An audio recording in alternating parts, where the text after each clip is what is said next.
الله الرحمن الرحيم. السلام عليكم ورحمة الله تعالى وبركاته. halkani waa xaqiiqa falada barnaamijkeenu maanta wuxuu noqonayaa wasaaradii awqaafta oo laga difaacayo Soomaaliland gudaheeda Sheekh Umal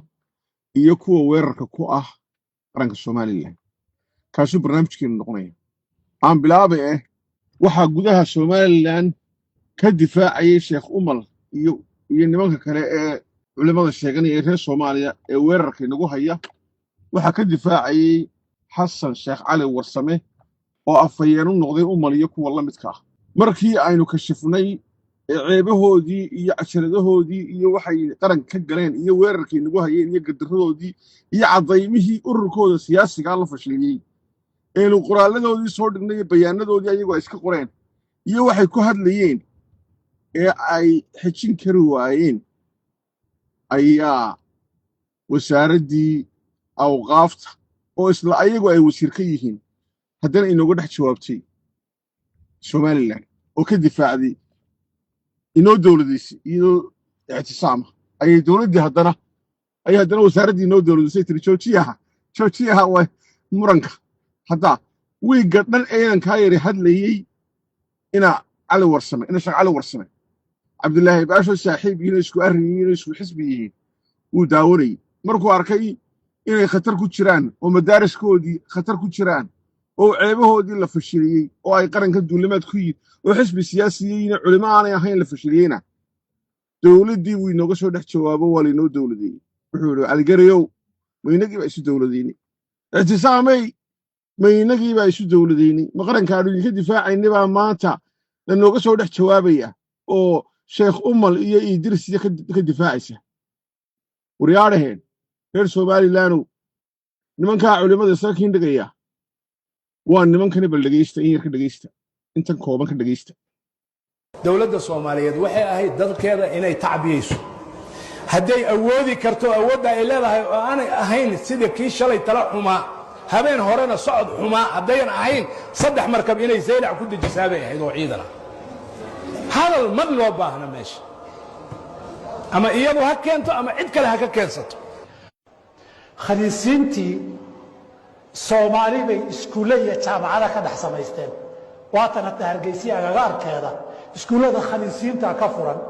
kuwii ugu caansanaa dunida khaniisnimada oo dholeynayay baa dhex taagan ilmahan iyo gabdhahan sool xoreynteedii Nairobi 1.8 milyan bay bixisay oo dollar ah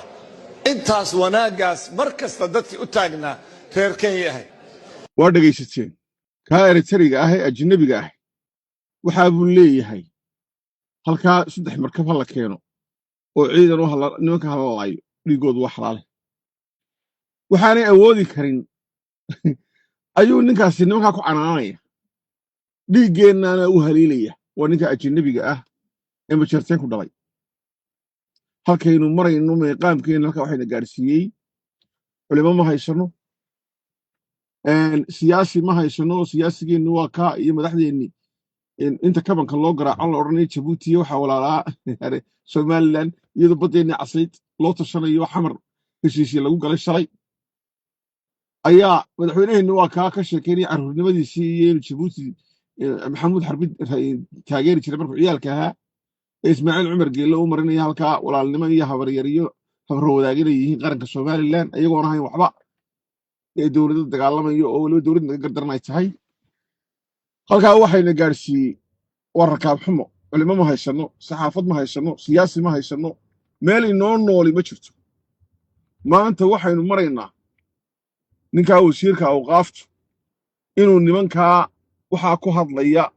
isagoo ku dhici karin uu jawaabay la kamid baa buu yahay inuu ku dhiirado inuu yiraahdo la fashilin beentooda ha iska difaacin oo ha iska celinin ee aamusa halkaas uu la maraya oo ayagii waxay dawladnimadeennii ugu hiiliyay iyo awoodii qarankii loo dhaariyay inuu ugu hiiliyo ictisaam ayuu maraya Cabdullaahi Baash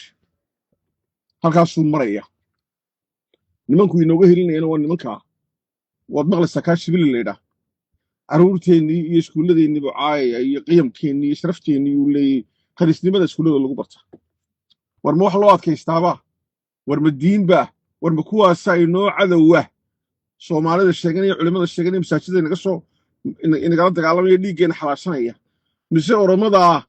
boqolaalka milyan aynu wada shaqaysanayna maalin quraan dhibaatay noo geysan ayaa inoo cadowa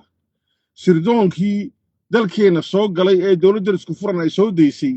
weeyaan kaa carruurteena intuu lacagta u qaybiyo ina gelinaya colaadda oromada ah ee aan jirin in la abuurayo kuwii colaadda inaga dhexaysay ee dagaalku inaga dhexeeyey cadaawadda inagu hayeen inaga jeedinaya sheekh maxamed cali geedi ninka la yidhaha ciidagaleenu isku reerka nahay weeyaan ninka bilaabay sheekadan ee lahaa oromadu waa dhulkay naga qaadaysa war oroma dhul naga qaadi mayse kuwa dhiigga iyagu hilaacaya waa kuwaad ka mid tahay iyo xisbigiinna weeyaan waryaarahay reer somalilaano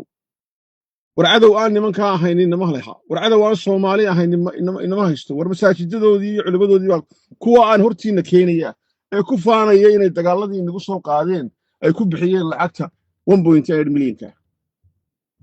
sheekh shibili oo beenaala ah oo kadaab ah oo munaafiq ah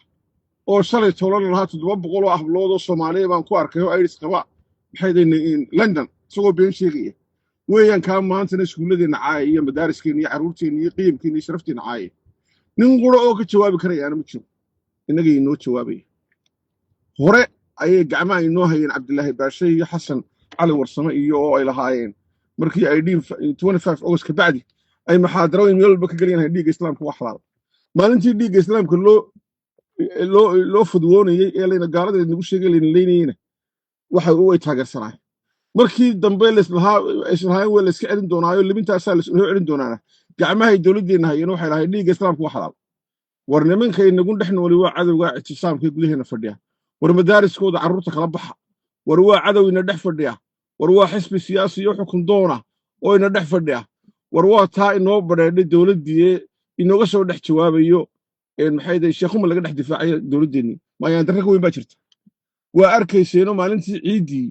ninka maxay day argagixisada ah ee maantana wasiirka laga dhigay ee sheekh mukhtaar roobo ayuu hakii yidhi hargeysu igala soo hadlay cabdilaahi baashe wasiirka awqaafta oo bishaan ka wada hadal waa nimankaa isugu jira khadka cabdilaahi maxay day mukhtaar roobo ayaa inoo dawladda